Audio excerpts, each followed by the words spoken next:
Assalamualaikum warahmatullahi wabarakatuh. Saya Risnawati. Di podcast kelima ini saya akan ngebahas soal manajemen berdasarkan aktivitas. Untuk mempersingkat waktu, langsung saja mulai. Oke, di pembahasan pertama kita akan ngebahas soal manajemen berdasarkan aktivitas. Di sini ada definisi manajemen berdasarkan aktivitas. Manajemen berdasarkan aktivitas atau yang disebut dengan MBA atau dalam bahasa Inggris kita dikenal dengan Activity Based Management atau EBM, ialah pendekatan yang luas dan terpadu yang memfokuskan perhatian manajemen kepada aktivitas yang ada dalam perusahaan dengan tujuan perbaikan nilai pelanggan dan laba yang dicapai dengan menyediakan produk yang bernilai. Nilai ini akan tercapai dengan melakukan manajemen berbasis aktivitas dengan pendekatan pengelolaan terpadu dan bersistem terhadap aktivitas dengan tujuan untuk meningkatkan customer value dan laba yang dicapai dalam menyediakan value tersebut. Jadi manajemen aktivitas ini salah satu metode manajemen yang digunakan oleh setiap perusahaan untuk menunjang setiap aktivitas kegiatan ke perusahaannya. Oke, di sini ada dimensi manajemen berdasarkan aktivitas.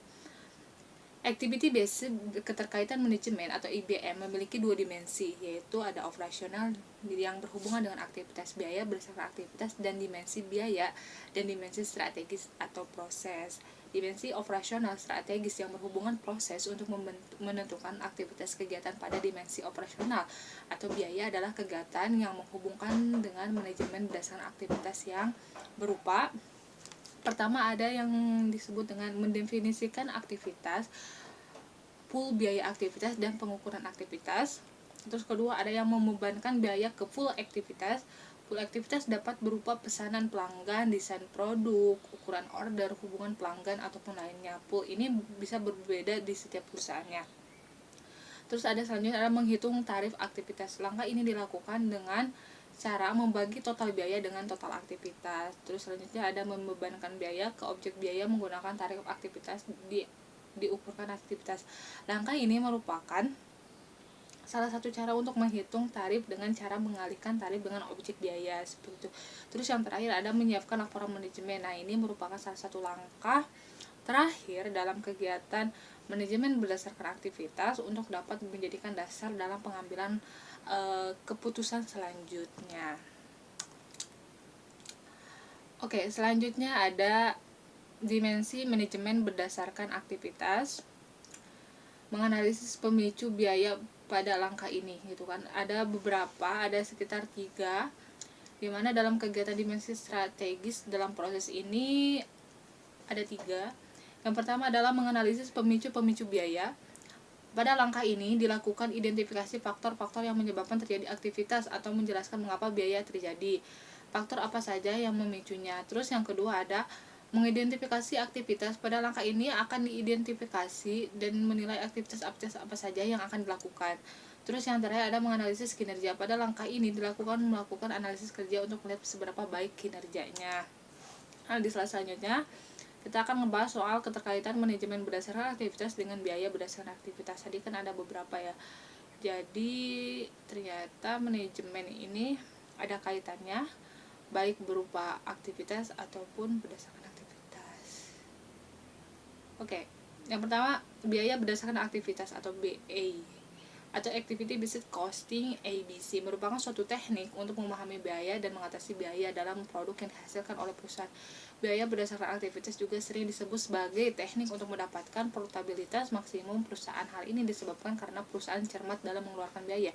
Biaya yang dikeluarkan hanya yang berhubungan dengan aktivitas biasanya yang telah dipilih. Oleh karena itu maka manajemen harus ada beberapa hal yang harus diperhatikan oleh manajemen. Yang pertama adalah satu, manajemen akan mendapatkan pemahaman yang mendalam semua hal yang berkaitan dengan proses bisnisnya dan perilaku biaya melunasi biaya berdasarkan aktivitas. Selanjutnya ada manajemen akan meluncurkan perhatian dan menjalankan proses penerapan biaya berdasarkan aktivitas. Hal ini bertujuan untuk meningkatkan kualitas pengambilan keputusan. Aktivitas manajemen tersebut adalah manajemen berdasarkan aktivitas. Oke. Selanjutnya adalah biaya berdasarkan aktivitas atau BCA merupakan bagian dari manajemen berdasarkan aktivitas atau MBA yang digunakan untuk hal-hal berikut. Jadi ini ada sekitar 7 yang digunakan, alasan kenapa sering digunakan. Yang pertama adalah mendesain produk atau jasa untuk memenuhi kebutuhan dan keinginan konsumen dan mampu menghasilkan laba yang besar. Yang kedua adalah memberikan tanda untuk melanjutkan atau menghentikan aktivitas, perbaikan kualitas, kecepatan, dan efisiensi yang berkelanjutan. Terus ketiga adalah mengarahkan penentuan bauran produk dan keputusan investasi. Terus ada juga memilih pemasok. Terus ada juga negosiasi produk, fitur, kualitas, dan layanan dan untuk konsumen. Terus selanjutnya ada memanfaatkan proses distribusi dan layanan pada konsumen secara tepat sasaran, efisien, dan efektif. Dan yang jelas adalah meningkatkan nilai produk dan jasa. Jadi ini merupakan salah satu bagian dari manajemen berdasarkan aktivitas yang sering digunakan itu ya dalam hal-hal yang barusan. Oke, next selanjutnya adalah biaya berdasarkan aktivitas.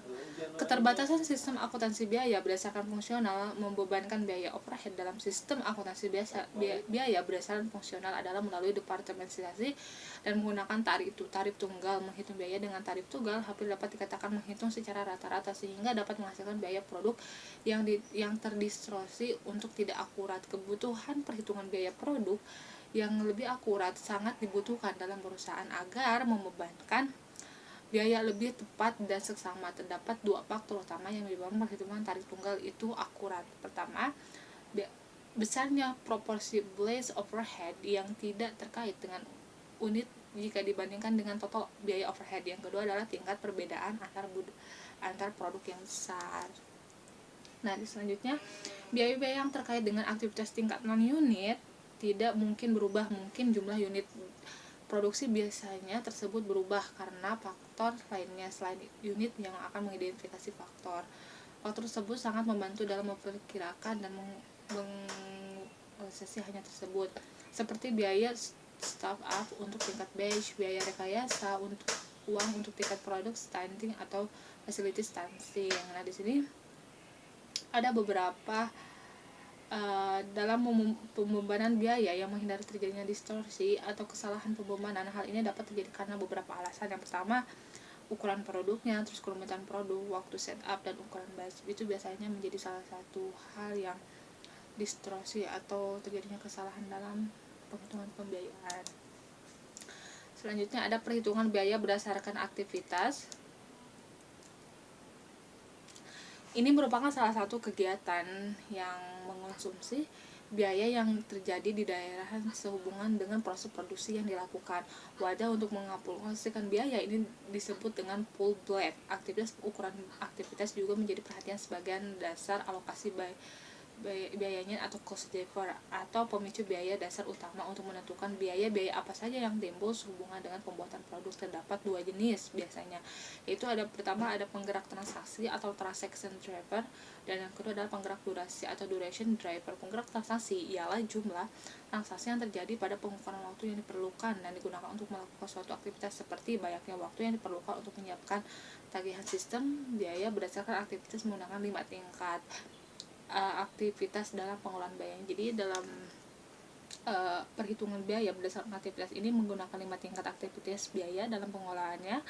Yang pertama ada aktivitas tingkat unit atau unit level activities. Terus yang kedua ada aktivitas tingkat batch atau batch level activity. Terus ketiga ada aktivitas tingkat produk atau product level activity. Keempat ada aktivitas tingkat pelanggan atau customer level activity. Dan terakhir adalah aktivitas pemeliharaan organisasi atau organisasi standing activity. Nah, kita sudah masuk kesimpulan. Jadi kesimpulan dari podcast hari ini ialah manajemen berdasarkan aktivitas atau MBA atau disebut juga Activity Based Management atau EBM ialah pendekatan yang luas dan terpadu yang memfokuskan perhatian manajemen kepada masing-masing aktivitas yang ada dalam perusahaan dengan tujuan perbaikan nilai pelanggan dan laba yang dicapai dengan menyediakan produk yang bernilai. Nilai ini akan tercapai dengan melakukan manajemen berbasis aktivitas dengan pendekatan pengelolaan terpadu dan persisten pada aktivitas dengan tujuan untuk meningkatkan customer value dan laba yang dicapai dari penyediaan value tersebut. Jadi seperti itu. Oke, mungkin hanya itu yang bisa saya sampaikan di podcast kelima ini. Kurang lebihnya saya minta maaf. Sampai jumpa lagi di podcast ke-6.